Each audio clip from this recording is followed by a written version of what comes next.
Sanibonani, welcome back to enye ivideo. Ngiyabonga kakhulu ukuthi ungene. Ngiyabonga, thank you very much. Ukuthi ufike lana, please kindly subscribe amanga baka subscribe, like ivideo, share video, ushare nje kwabanye you guys. Elsewhere, wherever you like to share the video, please share it, and also remember ukulike ivideo kubalekile bafethu, and also comment ka comment section asihlangane ke lapho ngembono yakho when it comes to the topic of today. Of course sizokhuluma ke ngoba ke uShadrack Sibiya, who is testifying since izolo. He is there at the ad hoc committee, the parliamentary ad hoc committee. He is testifying, as we know ukuthi kuningi okwavela igama lakhe lilapha nalapha ukuthi ungumngane nabo no, it is uMatlala futhi umuzikhethe Matlala, oBran Mogotsi and all that, kwathi ibhululu zakhe lezo manje kuba kusibiya ngathi uyavuma ukuthi uyabazi ke laba ke oMatlala no Mogotsi into kanjalo bafethu. So kodwa ngathi ke siyashisa lesiyasitula uMbheka umumbheko wabo Sibiya ngathi hey lesiyasitulo siyashisa guys, lahleli khona akahlalisekile. Uyambona nje umumbheka nje ebuthweni, ukumbheka nje la ngasemehlweni uyabona ukuthi hey, he is very worried about what he is saying. Na inkinga ke engibona ukuthi abantu abaningi bayibonile, kwamina nje ngiyibonile, everyone on social media saying ake nimbheke emehlweni nibone ukuthi uthuke kanjani. Like he is very worried of what he is saying, mhlambe of what he is going to say. Angazi bafethu andisiyakhumbula ukuthi kwenziwa lapha i-radio session seizure laphana emzini wakhe, wakhala ukuthi manje bathethe ke into zakhe manje ngoba ezoya testify laphana, information yonke phela afuna ukuyisebenzisa laphana kuma gadgets wakhe manje athathiwe. Angazi mhlambe now he's very worried ukuthi some of the information that he wanted to use laphana kanayo. I was like, why not ubhale yonke into phansi man baba Sibiya, you know what I mean? Why kumele ulaphana uhambe namafoni awu4 uyo testify ne laptop nani, you know? Like sibabonile umkhwanazi angibonanga, did they have the laptops there and the phones? But I did see the phone, because bamkhwanazi when it comes to ema WhatsApp conversation ngathi ubengena ngempela efonini mangabe he wants to show the proof, something like that. Asithi mhlambi ifone eyodwa kanti manje wafuna wonke u4, because he alleged ukuthi kuthethwe amafoni awu4 and tonton, you know what I mean? But he is testifying, okay? But I feel like he's contradicting himself kwezinye indawo, you know what I mean? Ubukeka nje yena ethukile bafethu ngoba kuningi okwashiwo ngaye inkosi yami ngaze ngamzwela ke, kodwa naye uyiphoyisa elikhulu, usekela a national commissioner, and then usebenzisana nezigebengu oMatlala noMgotsi. Hayi ngeke phela uMgotsi is a member kodwa kusala is a very big skebengu with that man. The way igama lakhe liqhamuka yonke indawo, uMgotsi tatazela uyale nalo ufuna imali, ufuna ukwenzani, uhlanganisa umchunu noMatlala wenzani. Hayi akusisigebengu leso, you know what I mean? So baba uSibiya bahlangana phi nalabo bantu abanjalo, especially if uyiphoyisa elikhulu ezwe, right?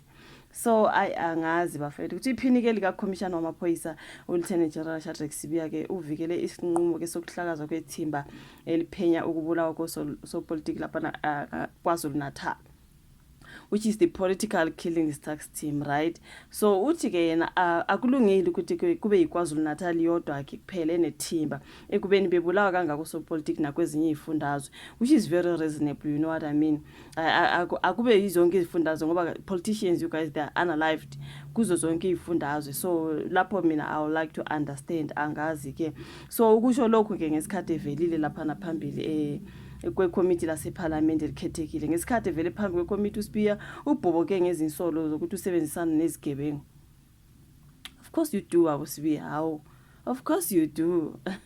Waphinde wachaza kabanzi ngobudlelwane bakhe noCommissioner wamaphoyisa akwaZulu Natal ubaba uGeneral Nhlanhla Mkhwanazi, athi uthe badungeka emva ke kokuboshwa kwabantu ababesola ke icala into okubulawa kaAKA. Uthi kula inkinga eyaqala khona baba uSibiya Mayeshu uvume ukuba nobudlelwane nosomabhizinisi oboshwe iqhaqwa lamacala umnumzana uVusumuzi Matlala. Kuvumile lokho ke bafethu kanye nesishoshovu esisematheni ke ngokucela uMatlala. Uyabona udume ngalokho uBran Mogotsi ucela uMatlala imali. Hayi ke uBran Mogotsi guys, he's just everywhere, he's a lord man. He is just a warlord baba uBran Mogotsi. Hayi ngeke umkhwanazi kanye noCommissioner angithi sizwele ukuthi ngathi sebemcelile ngale, is it kaMadlanga commission okungapha ka ad hoc committee sebe bathumela ke incwadi ukuthi siyacela ngapha weBran Mogotsi, because I feel like kumele babe naye ke uBran Mogotsi akazobhoboka ngento eyiningi ngathi hayi man, he is everywhere with everyone. So ngiyacabanga ukuthi mhlamba kaze lazo contradictor bafethu baqede bambophe ngoba what the hell that man, you know. So-ke umkhwanazi kanye nokhomishana wamaphoyisa kazwelonke uLieutenant General Fanny Masimula benza izinsolo zokuthi uSibiya wayephambili emzameni yokuhlakaza-ke leli thimba-ke lokubulawa kosopolitiki. uSibiya utshela amalungu ethimba ukuthi kumosha imali eningi ukuba khona-ke kwethimba ngoba-ke abaseshi abayingxenye yethimba baqhamuka ngaphandle kwezifundazwe ezinye okungasikwa KwaZulu-Natal, right? Wathi ngiyanxusa amalungu ekomiti ukuthi ake nje acele imininingwane yayo yonke imali-ke esetshenziswa laphana kusukela kusungulwa ithimba. Ngifuna amalungu ekomiti abone ukuthi ingakanani imali ekhokhelwa abantu ngenxa yokuthi-ke basebenza isikhathi esingeziwe kanye nemali yokuthi basebenzela ngaphandle kwalapho abaqashelwe khona ukuba basebenzele khona. So uSibiya uphinde wathi osopolitiki bayabulawa nakwezinye izifundazwe. Wathi kunombiko awubhalile ngokubulawa kosopolitiki kamasipala besifundazwe iMpumalanga, right? Wathi inkinga ukuthi ithimba aliwaphenya amacala enzeka-ke kwezinye izifundazwe, liphenya amacala enzeka KwaZulu-Natal kuphela. Uthi yena-ke kwammangaza okwashiwo ngumkhwanazi ngaye ngesikhathi ebize isithangami sabezindaba nabezindaba ngoJulayi. Uthi-ke ngaleso sikhathi wazi ukuthi bayazwana yena nomkhwanazi. Uthi babekade bekhulumile futhi nangayizolo the day umkhwanazi ezovuka ebe naleya press briefing babekhulumile ngayizolo.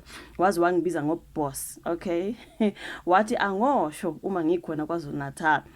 Wayesanda kungimema futhi emcimbini okuklomelisa-ke amaphoyisa enze kahle ngamangala uma esekhuluma ngami kanje. Usibiya phela loyo usho lapha.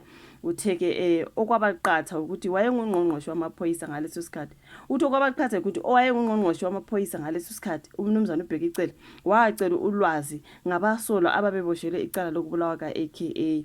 Into nje engona ngayo ukuthi ngathinta iphini lakhe ngalokuthi yena wasethinta iphini lika mkhwanazi kunokuthi athinte umkhwanazi, okay? Ngesikhathi ebuza-ke ngalolo daba olwalufuna uBhekicele, right? Uthi ngiyazi ukuthi kwakufanele ngithinte yena umkhwanazi ngenxa yokuthi umkhwanazi ngiyamazi ukuthi uhlele ematasa ngase ngithinta iphini lakhe kwabe-ke ngizithintele-ke lapho. Umkhwanazi wangithethisa wathi angikwazi ukuvele nje ngifonele ngitshele amaphoyisa angaphansi kwakhe ukuthi awenzeni. Ngathi ngiyamchazela ukuthi umbiko ubufuna uBhekicele. Wathi yena akaphethwe phela ngosopolitiki. So echaza ngobudlelwane bakhe noMatlala kanye noMkhosi. Uthi bayazana kodwa wathi abasondelene bayazana but abekho close. Uthe uMatlala uyamazi ngenxa yokuthi-ke unamathenda emaphoyiseni. Uthe uqala kwakhe uxhumana noMatlala wathola-ke umyalezo. Kulo myalezo uMatlala wayecela ukungibona ngavuma ukuthi sibonane. Uthe abazange baxhumane izikhawu eziningi noMatlala. Uthe noMkhosi naye abazange futhi baxhumane izikhawu eziningi, okay? Uthi wangifonela nje ufuna ukubuza ngamacala athile. Ngathi wayisigebengu sifuna ukubuza ngamacala athile or ukhuluma ngomkhosi. Ngathi uma ngenza uphenyo kabanzi kwi-internet ngomkhosi ngathola ukuthi uyisishoshovu sase North West. Uthi-ke bahlangana ubuso nobuso noMkhosi ngesikhathi kunomgubho we-ANC eCape Town ngasekuqaleni konyaka. Weza lapho engangilele khona ezongibingelela sadla isidlo sasekuseni. uSibiya uchitheke imiyalezo okuthiwa-ke yathola abaphenyi efonini kaMatlala.